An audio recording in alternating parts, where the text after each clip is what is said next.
내 집에 살면서 죽을 때까지 연금이 나온다. 은퇴를 앞둔 우리에게 이보다 더 달콤하고 든든한 약속이 있을까요? 바로 주택연금 이야기입니다. 많은 분들이 평생을 바쳐 마련한 내 유일한 재산인 이 집 한 채를 믿고 노후를 설계하고 계십니다. 하지만 그 굳건했던 믿음이 내가 매달 받는 100만 원, 150만 원의 가치가 은행에 넣어둔 쌈짓돈처럼 조금씩 녹아내리고 있다면 어떻게 하시겠습니까? 잠시 후 똑같은 아파트에 살면서도 옆집보다 매달 47만 원이나 적은 연금을 받으며 한숨 쉬는 한 어르신의 이야기를 들려드릴 겁니다. 그가 놓친 단 한 가지는 과연 무엇이었을까요? 오늘 영상에서는 우리가 믿었던 주택연금이 어떻게 물가 폭등이라는 거대한 파도 앞에 힘없이 무너지고 있는지, 그리고 이 거대한 함정에서 벗어나 내 집을 진정한 노후 버팀목으로 만들 구체적인 방법까지 낱낱이 파헤쳐 보겠습니다. 서울 변두리의 작은 아파트에 살고 계신 김영수 어르신은 올해 77입니다. 7년 전 70세가 되던 해에 그는 5억 원짜리 아파트를 담보로 주택연금에 가입했습니다. 당시 매달 통장에 찍히는 184만 7천 원이라는 숫자는 든든한 노후의 시작처럼 보였습니다. 더 이상 자식들에게 아쉬운 소리 하지 않아도 되겠구나. 아내와 시장이라도 편히 다니겠구나 싶었죠. 하지만 7년이 지난 지금 김영수 어르신은 장을 볼 때마다 한숨부터 나옵니다. 몇 년 전만 해도 10,000원이면 넉넉했던 반찬거리가 이제는 두세 가지만 담아도 훌쩍 넘어버립니다. 월급 빼고 모든 것이 올랐다는 말이 이렇게 뼈아프게 다가온 적이 없었습니다. 실제로 한 언론사의 분석은 이 느낌이 단순한 기분 탓이 아니라는 것을 증명합니다. 그가 연금을 받기 시작한 2018년부터 작년까지 누적된 소비자 물가 상승률은 무려 19.3%에 달합니다. 이걸 적용하면 지금 그가 받는 184만 원의 실질적인 가치는 약 154만 원으로 30만 원이나 허공으로 사라져 버린 셈입니다. 그런데 정말 억울하고 속이 상하는 일은 얼마 전 옆집에서 일어났습니다. 비슷한 시기에 은퇴한 동년배가 바로 지금 같은 아파트로 주택연금에 가입했는데 월 201만 6천 원을 받는다는 소식을 들은 겁니다. 어르신의 머릿속은 복잡해졌습니다. 같은 집, 같은 하늘 아래 사는데 왜 내 연금만 그대로란 말인가? 7년 전 누구보다 현명하다고 생각했던 자신의 선택이 과연 옳았는지 그는 밤잠을 설치고 있습니다. 이정자 어르신의 사연은 더욱 가슴 아픕니다. 부부는 9억 원짜리 주택으로 월 247만 원을 받는 주택연금에 가입하며 자식들에게 손 벌리지 않는 품위 있는 노후를 꿈꿨습니다. 이 정도면 두 사람 생활비는 충분하리라 믿었습니다.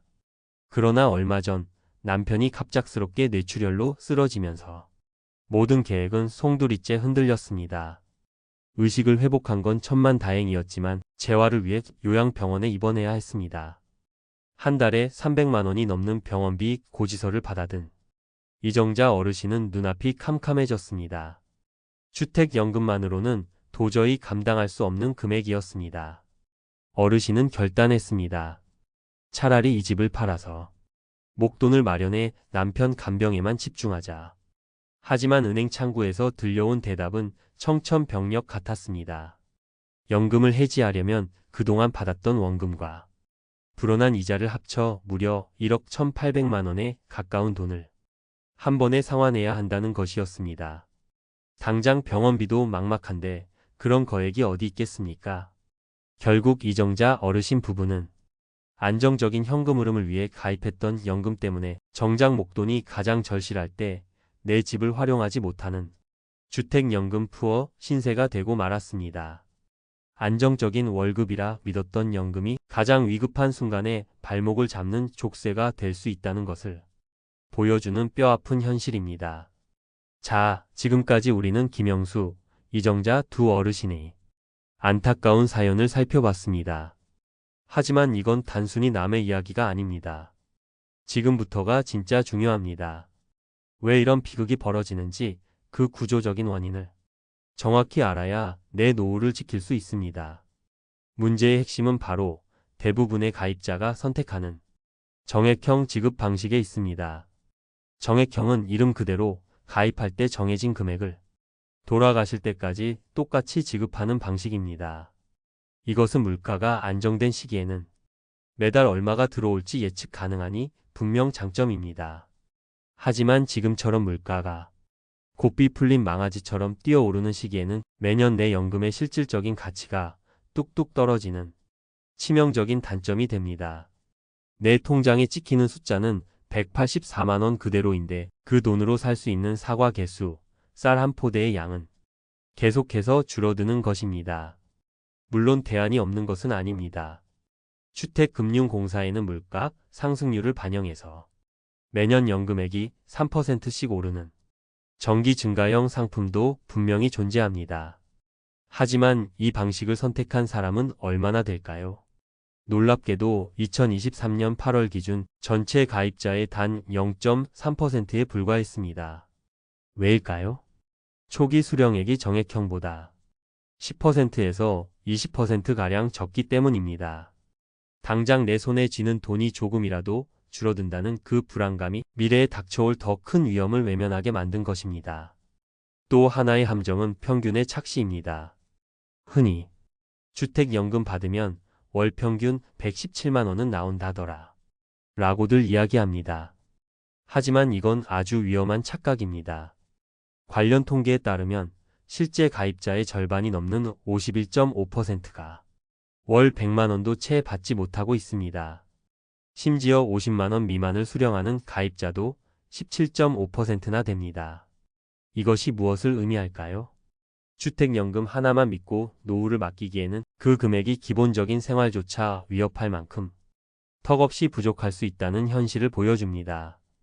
여기에 이정자 어르신 사례처럼 한번 가입하면 현금화가 사실상 불가능한 유동성의 함정까지 더해집니다. 집값이 떨어질 때는 해지 문의가 급증하지만 그동안 받은 돈과 이자를 모두 토해내야 하는 부담, 그리고 한번 해지하면 3년간 재가입이 불가능하다는 규정 때문에 이마저도 쉽지 않은 것이 현실입니다. 여러분이라면 이 상황에서 어떤 선택을 하셨을 것 같나요? 이 질문에 선뜻 답하기 어려운 것이 바로 우리가 마주한 현실입니다. 그렇다면 우리는 이 절망적인 상황 앞에서 속수무책으로 당해야만 할까요? 아닙니다. 방법은 있습니다. 지금부터가 오늘 영상의 핵심입니다. 첫째, 주택연금 가입을 고려 중이라면 생각을 완전히 바꿔야 합니다. 정액형이 정답이라는 고정관념부터 버리십시오. 당장 받는 돈이 조금 적더라도 3%씩 연금액이 꾸준히 오르는 정기 증가형을 가장 우선적으로 검토해야 합니다. 이건 단순히 지급 방식을 하나 고르는 문제가 아닙니다. 인플레이션이라는 무서운 도둑으로부터 내 소중한 노후 자산을 지키는 가장 확실하고 효과적인 보험에 가입하는 것과 같습니다.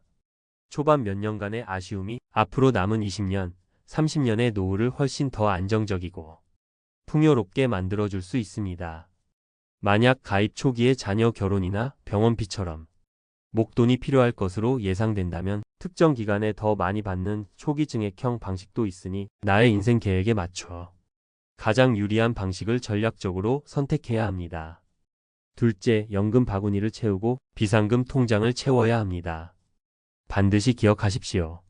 주택연금은 내 노후 준비의 전부가 아니라 여러 연금 중에 하나라는 사실을 말입니다. 국민연금, 개인연금 등 다른 현금 흐름과 결합하여 튼튼한 연금 포트폴리오를 구성해야만 합니다. 그리고 무엇보다 중요한 것은 이정자 어르신의 비극을 막기 위해 주택연금에 가입하기 전에 반드시 비상금 통장을 따로 마련하는 것입니다. 노후에는 어떤 예측 불가능한 일이 생길지 아무도 모릅니다. 내 전 재산인 주택이라는 가장 큰 자산을 연금으로 묶기 전에 최소 1년에서 2년치 생활비 혹은 갑작스러운 병원비에 해당하는 목돈을 언제든 바로 꺼내 쓸 수 있는 유동자산으로 반드시 확보해 두는 것. 이것이야말로 내가 주택연금 푸어로 전락하지 않도록 지켜주는 가장 핵심적인 안전장치입니다. 오늘 우리는 주택연금의 조금은 불편한 진실을 마주했습니다. 물가 상승의 연금의 가치가 녹아내리는 문제, 위급할 때 내 집을 내 마음대로 쓸 수 없는 유동성의 문제를 확인했습니다. 하지만 그렇다고 해서 주택연금 제도가 나쁘다는 뜻은 결코 아닙니다. 주택연금은 국가가 지급을 보증하는 매우 안정적인 제도이며 지금 이 순간에도 수많은 어르신들이 든든한 노후 버팀목이 되어주고 있습니다. 중요한 것은 묻지마 가입이 아니라 전략적 활용입니다. 지급 방식을 내 미래 가치까지 따져 신중하게 고민하고 다른 연금들과 조화를 이루도록 설계하며 만일의 사태에 대비한 비상금을 반드시 준비하는 것. 이렇게 현명하게 그리고 전략적으로 주택연금을 설계할 때 비로소 내 집은 나에게 평생 월급을 주는 진짜 효자가 되어줄 것입니다. 오늘 내용이 여러분의 노후 준비에 조금이나마 도움이 되셨기를 바랍니다. 비슷한 고민을 하고 계시다면 댓글로 여러분의 소중한 생각을 나눠주세요. 여러분의 구독과 좋아요는 더 나은 콘텐츠를 만드는 데 큰 힘이 됩니다. 감사합니다.